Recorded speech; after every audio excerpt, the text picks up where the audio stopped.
Good evening, dear Instagram. I hope you guys are all very, very well. I'm very honored and very, very grateful to be able to share this wonderful conversation that's going to happen tonight with an amazing personality, a person who is really affecting change in the world, someone who is really giving a lot of his time to serving others. And it's genuinely such an honor and such an amazing blessing that we've somehow managed to line this up and managed to get this to happen tonight. Without further ado, I first want to add our wonderful guest to the conversation, and then I'll give a small introduction.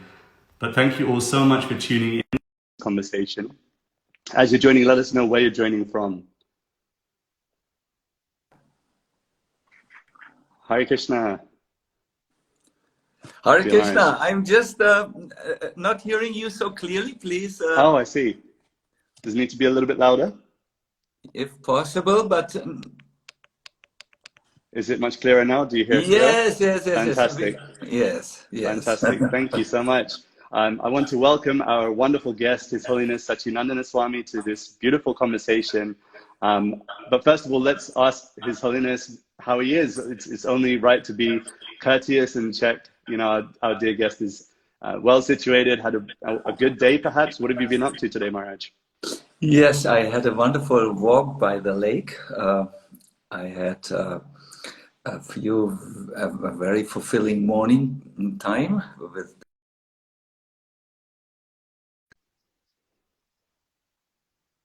the reality was touched.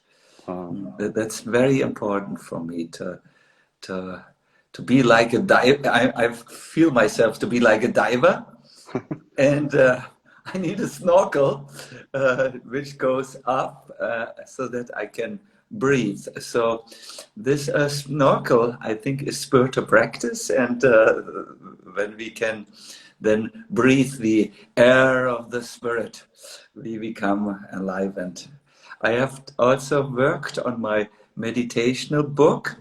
I'm now 2/3 through the final editing, and what else? Many things. It's amazing. It's so beautiful to hear someone who is really dedicated in their time, not only to their own personal practice, but also seeking time to be able to give to others. And it's an inspiration for me, and I'm sure for many people who are listening.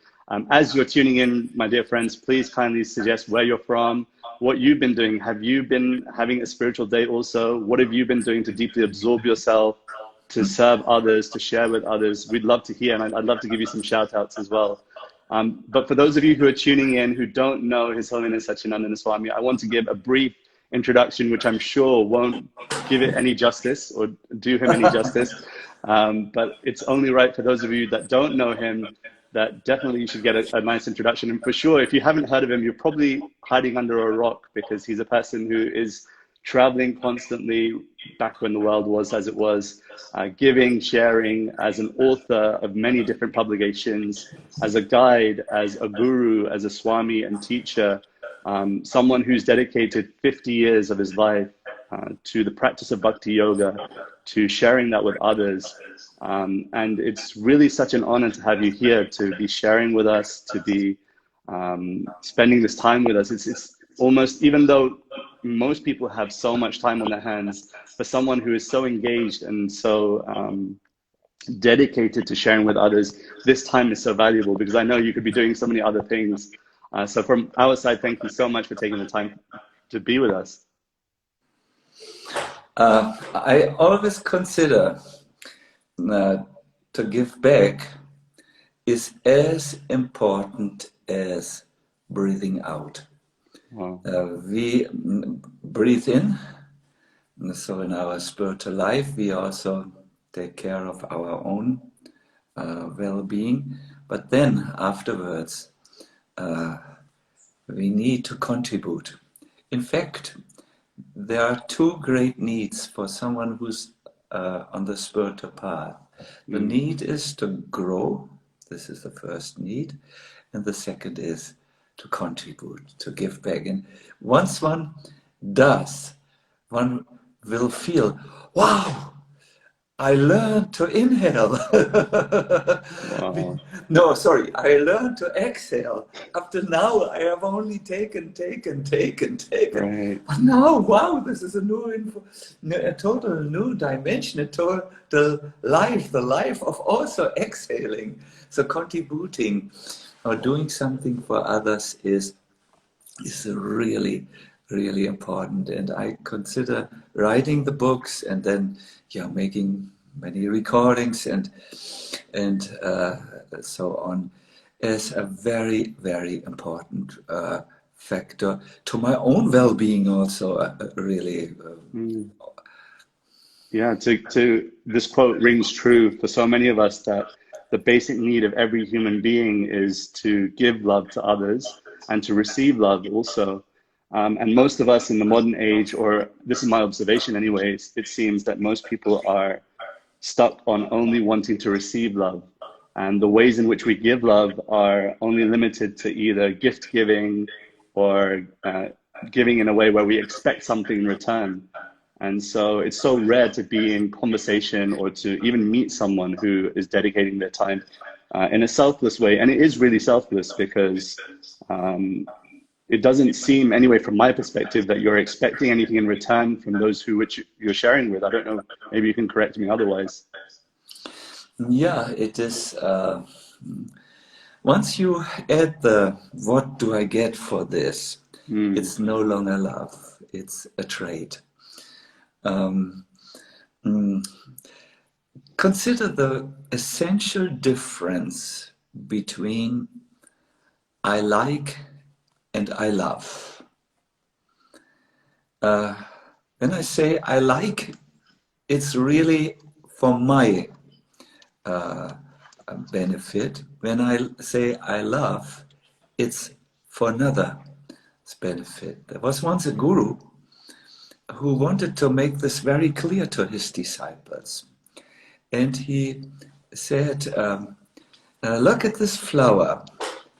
If I like this flower, I will cut it and maybe put it behind my ear or in my shirt hole here or or anywhere.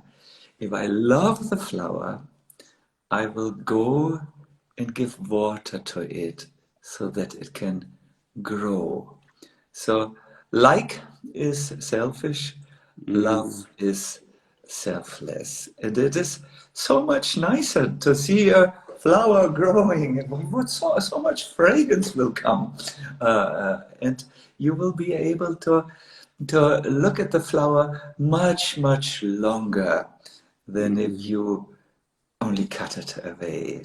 So this is such a beautiful perspective to see that it's not something which I take, it's not something that I'm expecting something in return. And this analogy of the flower, I think many people will relate to that. And I think anyone who's a parent, for example, a father, a mother, they can perhaps attribute this much better than, for example, those of us who are single. Maybe in a partner relationship, you've experienced that. And if you have, please do share with us. Please do write a question or a comment regarding love in a selfless way. In this related topic, because I noticed, I did the quick math, and I noticed that you've been a guide and a guru for 33 years. And that is quite a phenomenal number, that to dedicate that many number of years to giving to people, to serving people and guiding them. My question was, how did you know, or was there a moment where you realized, or was there a lead of events that kind of pointed you towards this direction as per your purpose, as per you being a guide, being a leader, being a teacher, a guru? Was there any moment like this? I think so. That something in particular showed me that I should be guiding others. I had been traveling through Europe, first the German-speaking countries, and then I came to Scandinavia and to other countries and as well. And what I began to notice whenever I did my second round first round, I just gave concerts, lecture programs, met people on an individual basis whose addresses were there and who had invited me to make a house event at their house with their friends. There was a first round, and I went around Europe like this. I remember I drew an 8 over Europe, and I went around. So then nothing. The expected happened. But when I did the second and later the third rounds of my 8, I noticed people came with very deep questions. And they said, maybe on the third round, can you please guide us? We can see you have crossed over obstacles which are right before our eyes. What did you do? But I must tell you very frankly that guiding is one thing. I think every one of us does this. But to take on the official role of a guru is quite scary. Yes, because you are sometimes seen in a way which you may not be comfortable with. So much praise may be heaped upon you, so much expectations, so much your picture of yourself may be so exaggerated at times that as a sincere spiritual practitioner, you don't feel happy. I can best express it with a little story, if you will bear with me. Of course. Once, Jesus was coming into Jerusalem. It was a high festival day. I forgot which one, but a really high festival day. And people were throwing flowers on him. There were musicians greeting him, people dancing. He was waved with these huge palm leaves at, and he was thinking like this, oh, this praise goes to someone else, it goes to him. Now he came riding on a donkey, and the donkey did not think the praise was for someone else. He thought, finally, they realized that I'm an extraordinary donkey, not at all an ordinary donkey, the usual donkey. No, I'm a total unusual, highly talented donkey. I feel also when you take, when you are asked, and only your spiritual teacher can ask you this, to become a guru, then the moment you start to think, yes, the praise is for me, yes, I'm extremely talented, you forget that the praise is given to someone high, someone up there, the one with the many names, who can give all the benedictions to each human being. And I think we are seeing, every one of us, also Radhika, you become now a very important voice and face on the internet. If you think of it, this is for me, and you become actually a vacuum. A vacuum sucks in energy. Only someone who's full, he gives, he serves. Wow. And he knows the praise is for whatever I say. It is not my words. I'm trying to be transparent. I'm trying to guide people to the one who can really give all the benedictions. It's so true what you're saying, that, but I find myself so often, I can only speak frankly for myself, going into that donkey mentality is so easy, to be in the mentality that the praise is for me, the praise, it's easy to switch into that mentality, and for you to describe it in that analogy is so clear, actually, to see it in that way. And for anyone that's watching, that's sharing, maybe a yoga teacher, a meditation practitioner that shares, someone who is giving to the world in a way where you're the vessel, it's important to always remember in that respect that we are just the vessel, that the message itself is of transcendental quality, or the message is of importance. And it's so nice that you shared that in that analogy of Jesus and the donkey. I want to see, actually, there are some beautiful comments here, and it's so beautiful to see so many of you joining. Thank you so much. Rockin' Rooksy, thank you for being here. Create Educate, thank you so much. Achyuta Gopi, Christine, thank you so much for your comments. There is a beautiful question here, actually. Pure Eloquence asks, how do we give selflessly, or give love selflessly, without burning out?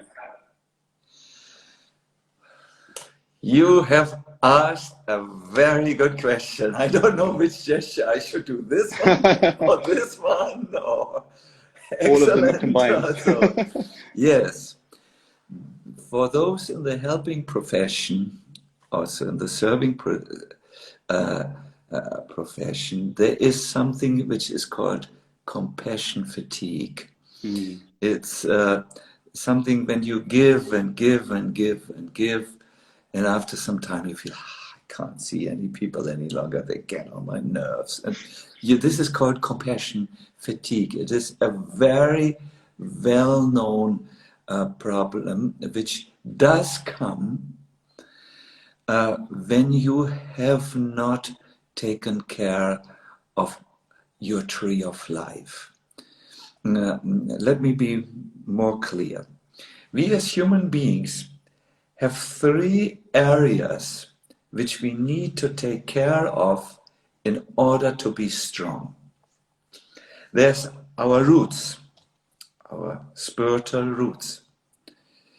There is our stem, our trunk, that is our physical body, and also our emotions.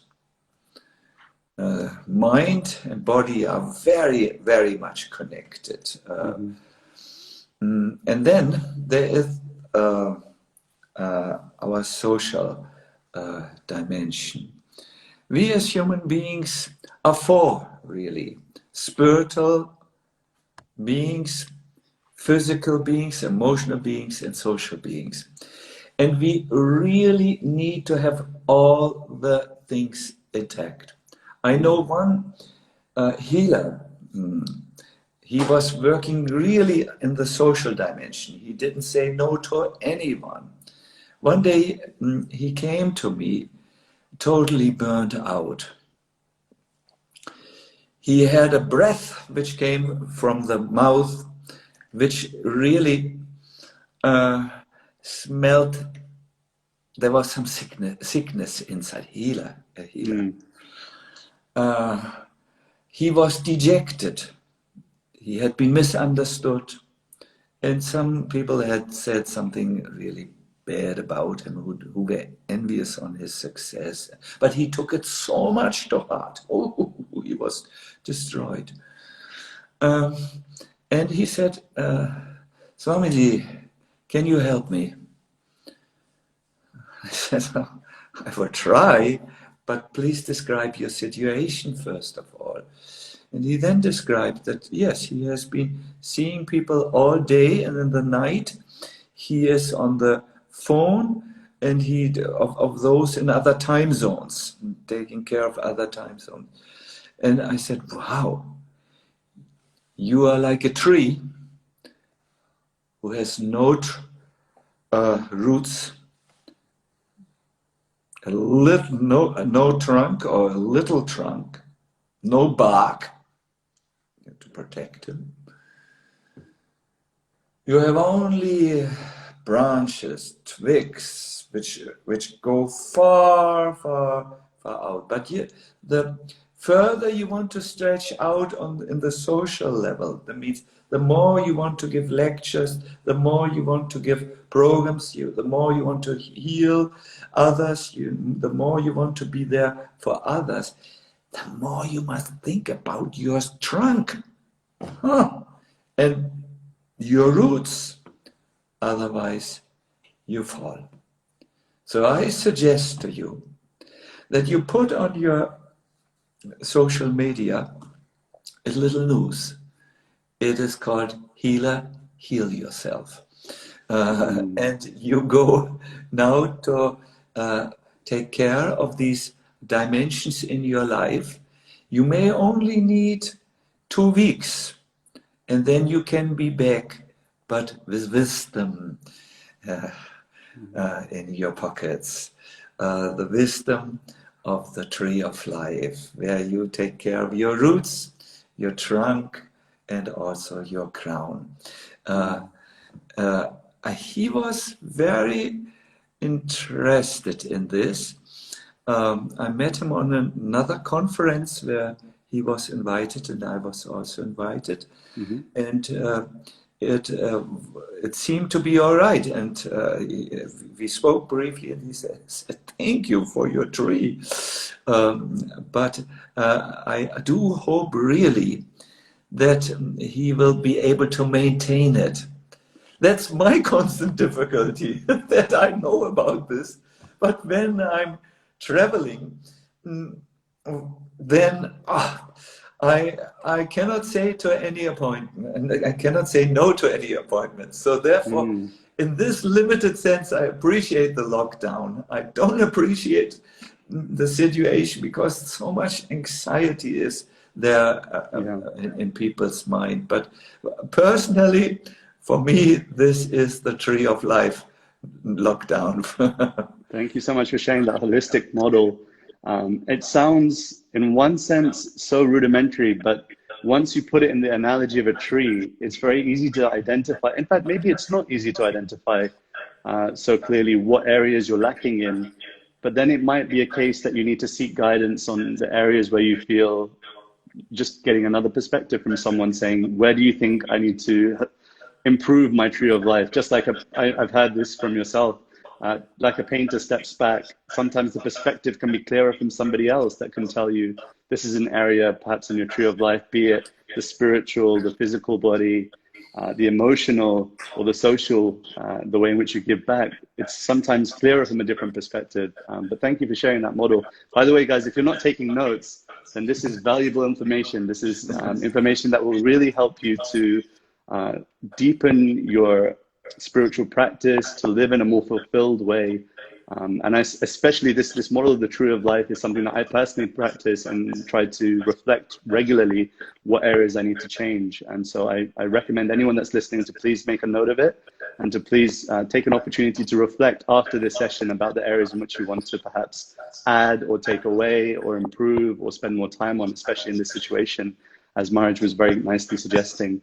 I wanted to ask you about mantra, because one reason why I was so attracted to your teaching and the way in which you practice is, from my observance, it was really clear that you were someone that deeply wanted to absorb themselves in the practice of chanting mantra.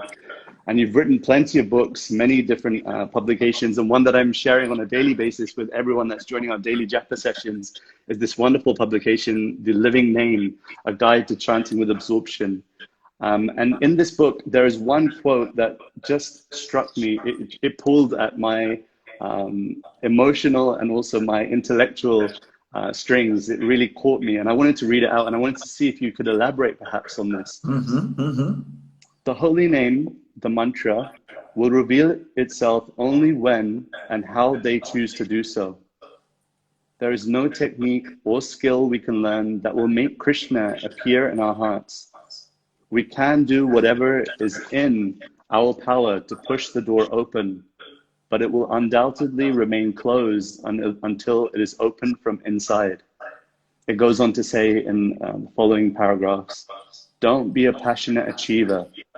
Instead, become a grateful receiver. When I heard these words, it very much spoke to me, because in the kirtan scene, in the bhakti yoga scene, there seems to be a culture growing where people are advertising that when you come to the kirtan, you will have a blissful experience, an ecstatic experience. When you come and chant in the association of those who are also chanting, you will have 100% a blissful ecstatic experience. And this kind of does seem to be in this passionate achiever mode as opposed to grateful receiver. And I wanted to just see what your thoughts were behind these words, or if you had any thoughts to share with the audience in these words. Thank you for this for this question, which goes really to a very deep place. Very often our expectations ruin what we experience, because we look only in one area, in one direction, the direction of where our expectations lie, and not in the we are not open any longer to what comes, maybe from an entirely different area. I have seen really that when it comes to real, genuine spiritual experiences, they are revelations. They come from above, like the rain. If I try to reach the place where the rain comes from, like the cloud, by climbing up the rain drops, I will never get there. Maybe you have been a good rope climber in your school, at least in German schools. I remember we had to climb ropes. Yes, many are able to make it to the top. But when it comes to spiritual reality, to God, to a genuine spiritual experience, to genuine, vast love, it is a given, like the raindrops. All you can do is bring a good container, an open heart, so that it can come in there. So in mantra chanting, either in the meditative japa way or in the more expressive kirtan way, it is good to be to wait for that door to be opened by who is there on the transcendental level. Great saints, Krishna, grace, or if you prefer to be an atheist, the unknown. Then it works. I will end. I live here in a little lake ashram. It is beautiful, right on the side of the lake, and we have one house door. It's a very ancient carved door. And when I come from my walks back, I always find the door closed. It's one of these doors you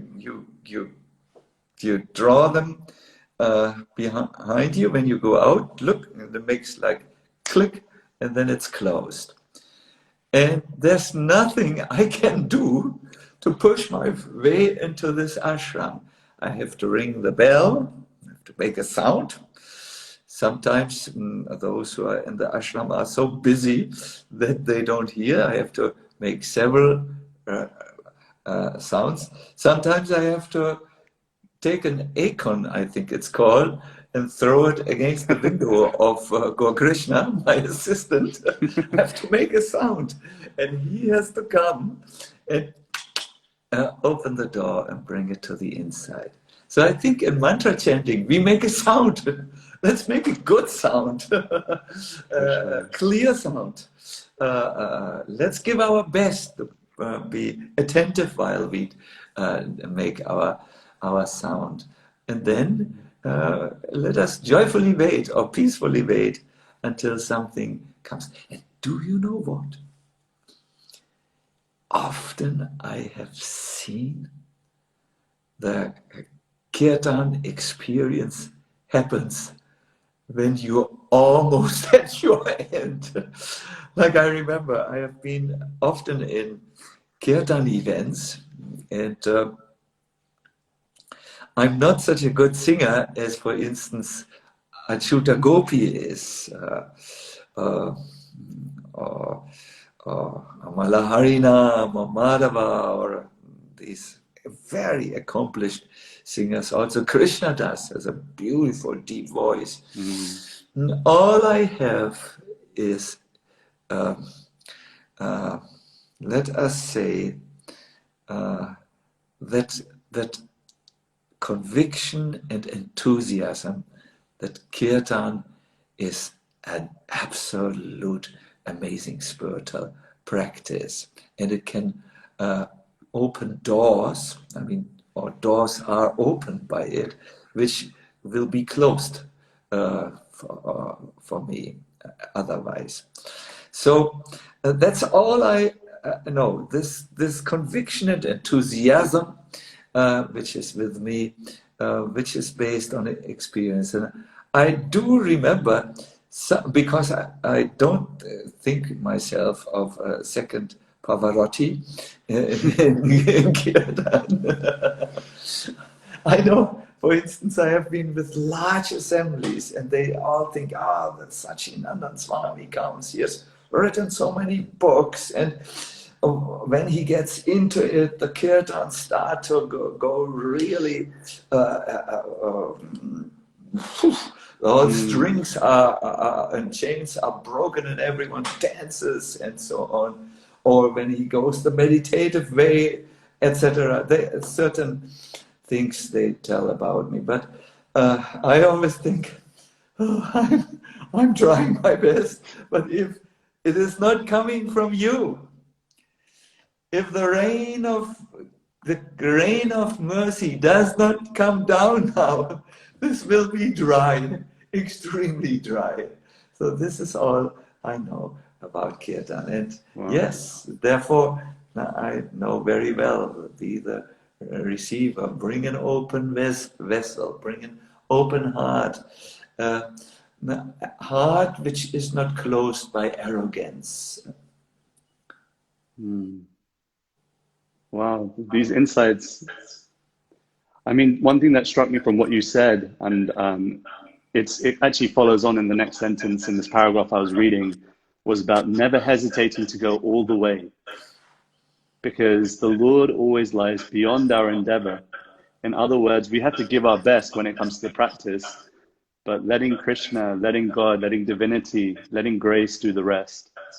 And this concept of patience when it comes to our practice sometimes gets lost in an age, in a modern world, where we expect things on our fingertips. We expect experiences to be, and not to say that they're not sometimes. For example, my first experience of kirtan was with Sacinandana Swami, and I still remember I sat at the back of the kirtan, frustrated as a teenage boy, not wanting to sing because I was convinced that real men do not sing. It's not a thing.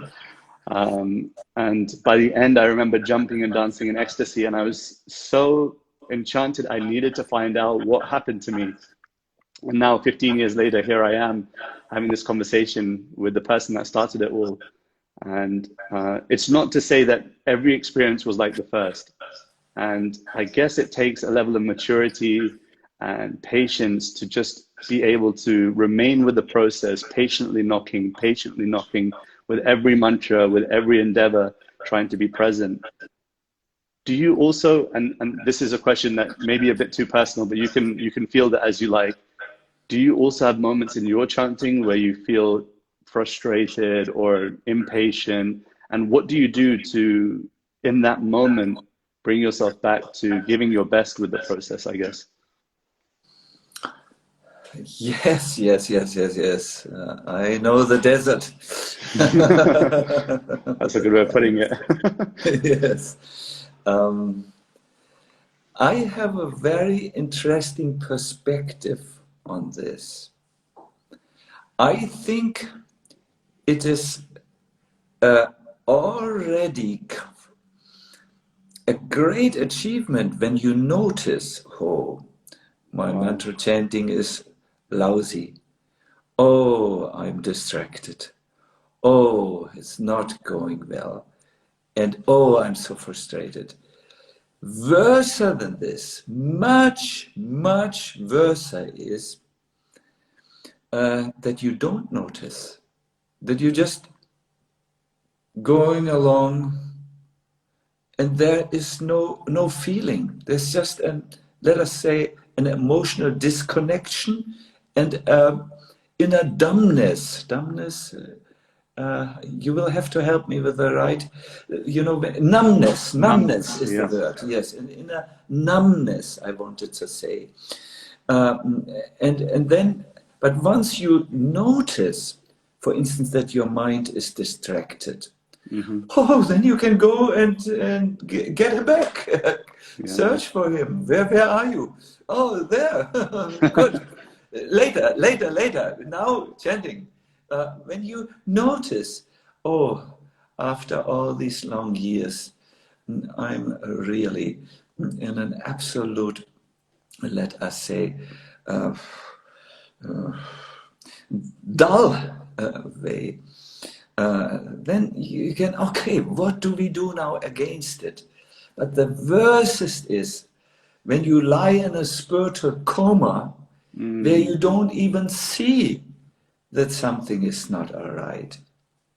A step worse is even, worse, now we are in the minus category, is when you have a lot of things going on in the world of illusion, and you think, wow, this illusion is a super cool illusion, and become so attached that it's very difficult for you to move out. So there are much worse things than feeling frustrated and dull. What you need to do, though, is very important, is don't stay at this place once you notice, but get out of this place. It's almost like when you notice there is a disease in my body, which takes so much strength away from me. Okay, what do we do now? Okay, I get it. We have to now eat no milk products, not so much sugar, and so on. My liver is a little bit overdosed at the moment, and then you do the right thing, and then soon you will be healthy if it's not something very serious. Thank you so much for sharing this point of first be conscious. If you're conscious that there's something wrong, you're so fortunate. You're so fortunate to be in a place where you're aware that there is maybe a lack of or something blocking, and then to not constantly just stay frustrated, but somehow get out, find your way out. This point is so pertinent. Thank you for sharing it. Thank you all so much for your beautiful comments. Anna, it seems to me that during this time when we are unable to go out in the world, the achieve mentality is melting away, making way for the receive mentality. So true, Anna. Thank you for sharing that. So Govindas, thank you so much from LA for sharing the desert. Yeah, sometimes we all experience. Govindas, I know, is a wonderful kirtan leader and owns a Bhakti Yoga Shala in LA. So thank you so much for joining the conversation. Achyuta Gopi writes, Maharaj's conviction and enthusiasm is everything. Literally life-changing. I couldn't agree more, Achyuta Gopi. Thank you, Achyuta Gopi. Thank you. And I'll see if there's any others. There's a question here by Ravi Talsa. He says, nowadays, anyone with a social media page has become a guru in telling the world what they should be doing during the pandemic time that we should have been unexpectedly given. What goals or areas to focus on would you recommend? Do you have any thoughts? I must say that I could hear up till everyone now tells what should be done during the pandemic, and then I missed the last part. Somehow the internet was not. I'll repeat it.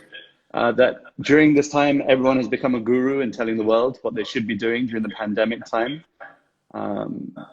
What goals or areas should we focus on, would you recommend? I'm actually going to come back to this question because right at the end of every session, we always come back to tips for our time. And so if you, with your permission, Maharaj, we'll return to this question at the end. It's a super question. It is, for sure. And we will address it right at the end. But I wanted to see at this moment, because a feature of these conversations has been that every single guest has shared a prayer, a meditation, sometimes even a kirtan or a mantra. Would you be prepared? I don't know whether you've prepared something in advance, a meditation of sorts that you could share with us, that we could practice with you at this moment? Well, I'm just writing a book about it, so I can spontaneously, I would love to guide you. Please tell me how much time we have for this, because we could do very long ones and very brief ones. Sure. I think 10 minutes is sufficient. And we can then field the final questions and maybe tips for your time, for our time, would be fantastic closer for this session.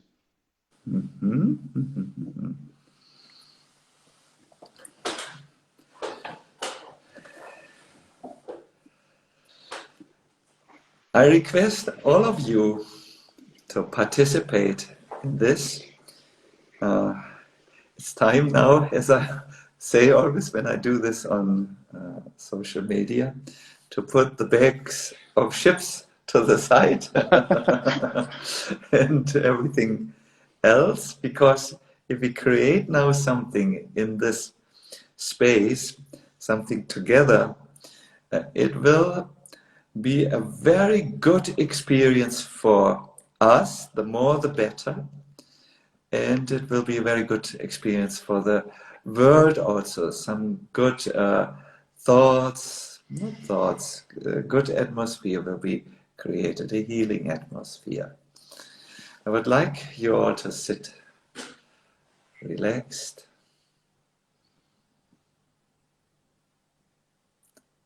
and take a few deep breaths.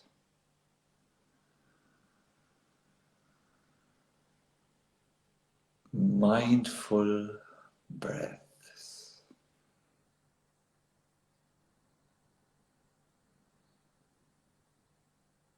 When you breathe in,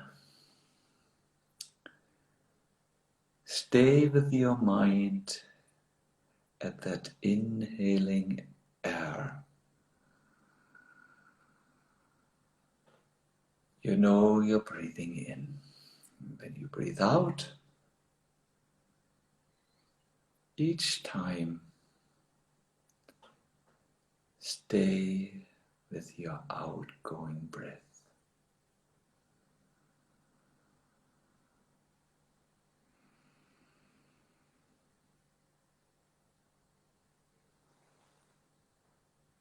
Often our mind is restless and flies around hastily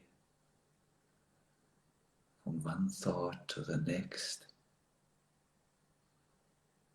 And now we land with our mind on our breath, almost like a falcon, very fast bird, settles on the perch.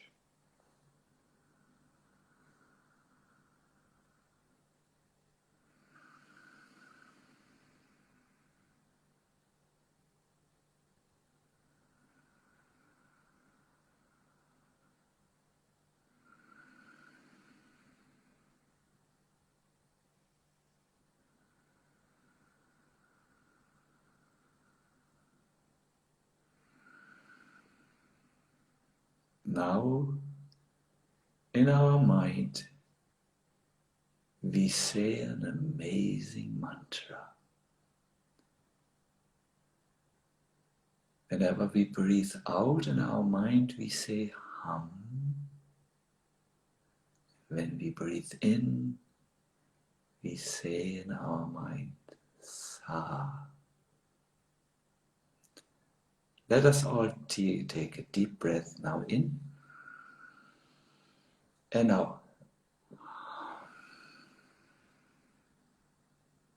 And inhale, out.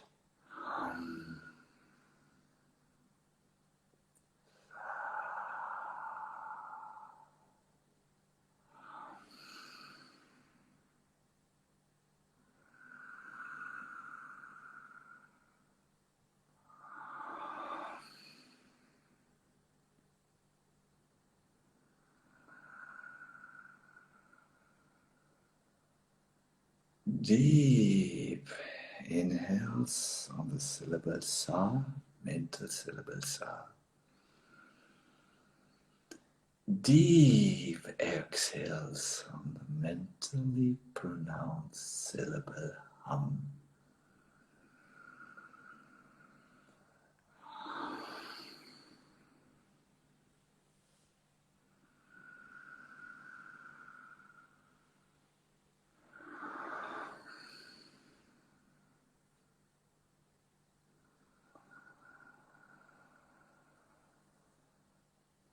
Continue, please, as I talk to you and guide you. This is a meditation on sound. We will now make an audible sound, which will go all around the world. It's the syllable Ram. You will find the syllable Ram when priests chant it while they offer oblations in the fire. The syllable brings these oblations up. You find the syllable also when you continue to breathe, please, deep in and out, as a holy name of Ram. Deep inhale now, and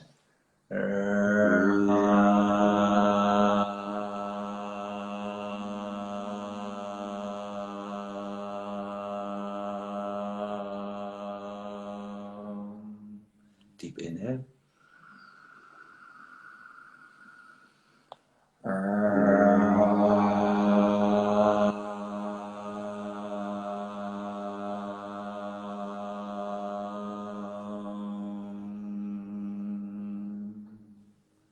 Deep inhale.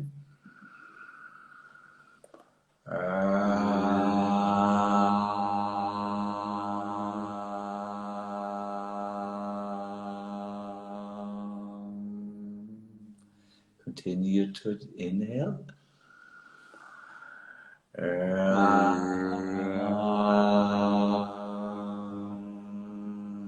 As you do this, I will talk to you, but continue, please.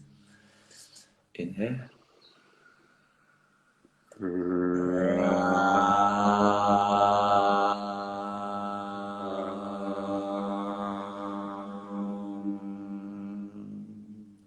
Feel the sound throughout the pores in your body.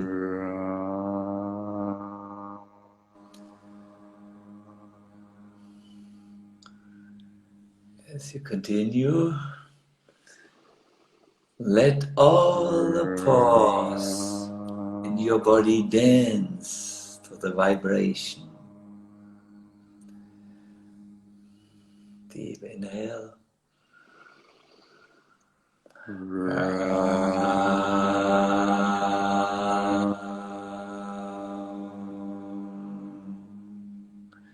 Bring your mind only to the sacred sound.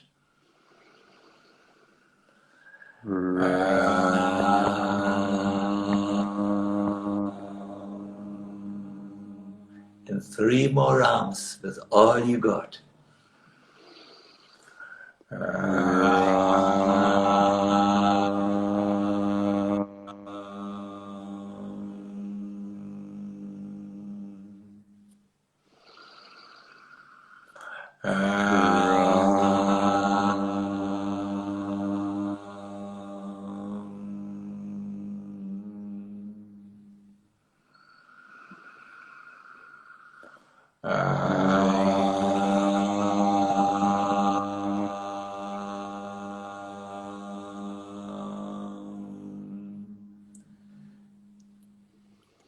Now just sit in silence and watch what has happened.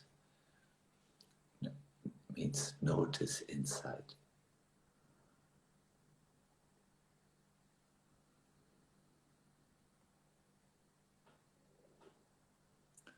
A few deep breaths. And please return back to Instagram awareness.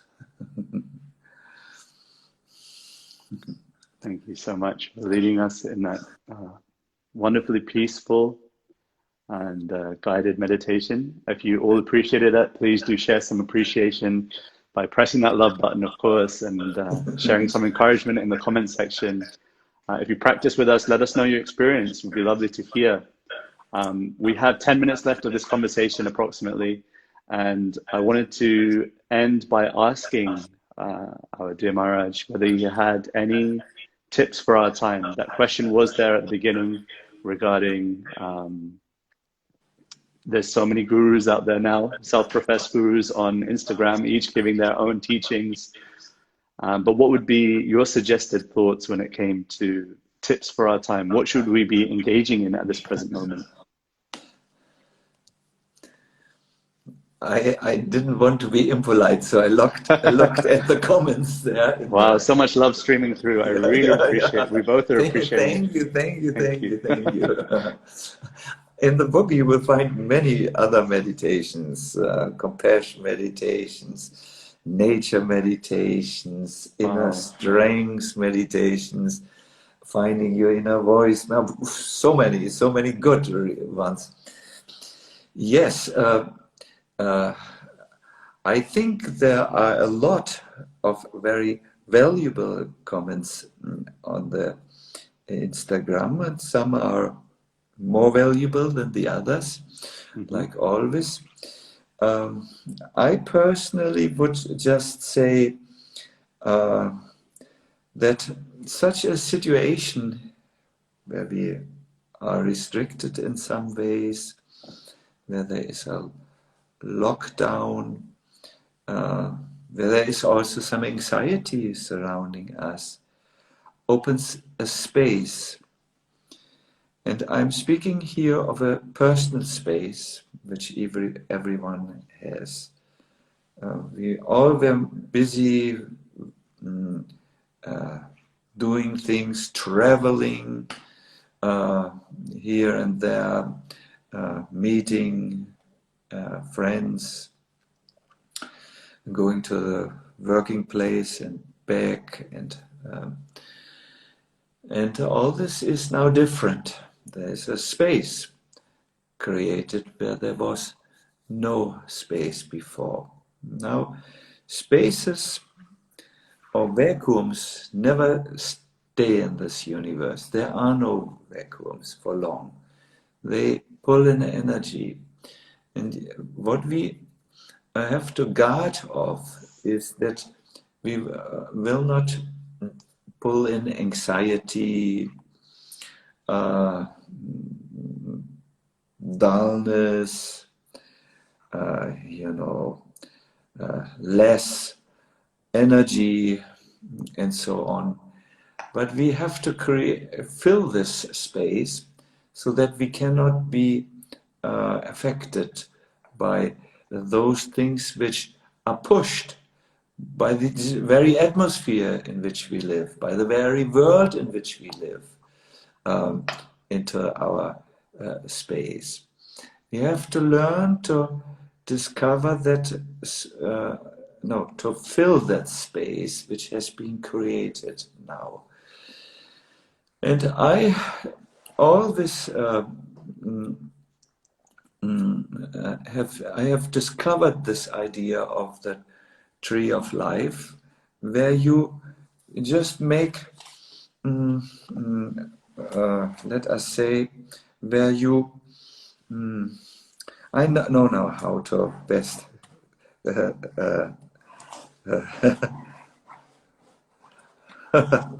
here to explain it. Here. don't know how Yeah, we can visible see it it. is. We can Of see it. course. Yep. It's a perfect banyan tree if you look. Better than any photograph. No, I'm joking. So what you can do is you can make a tree of life check. See, start with the roots. Is my spiritual practice there? Check it. Make a check. Is it there? No? Okay, then it needs to be improved. Then go to the trunk of your body.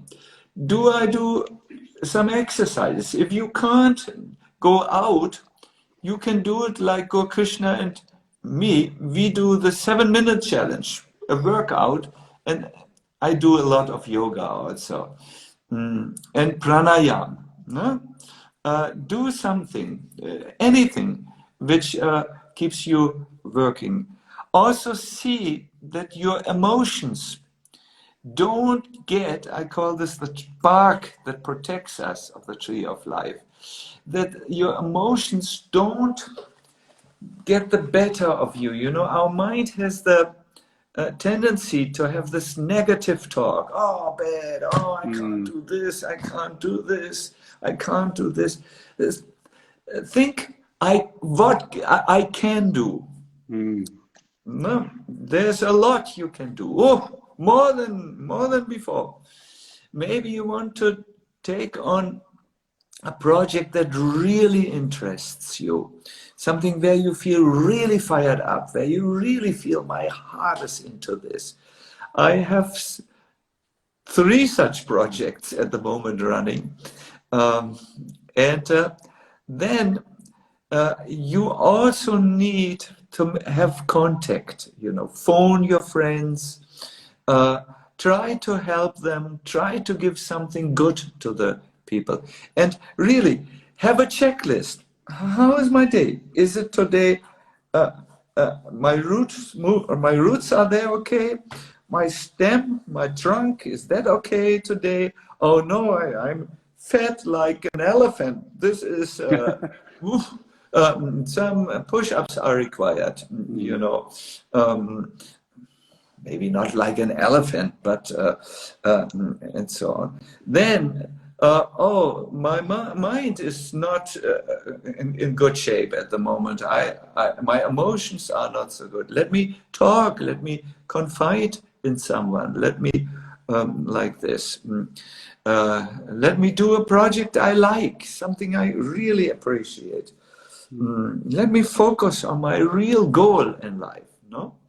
And then do something on the tree. That is that's something very simple. I like to keep things a little open because see, when I was born, my grandfather put a seed of an apple tree into his garden, and when I was 7 or 8 years old, or was it 10 years, he said, take care of this, it's your tree. And he thought this is like a symbol for my life. So I want to recommend to all of you, it's your tree also. You need to do it.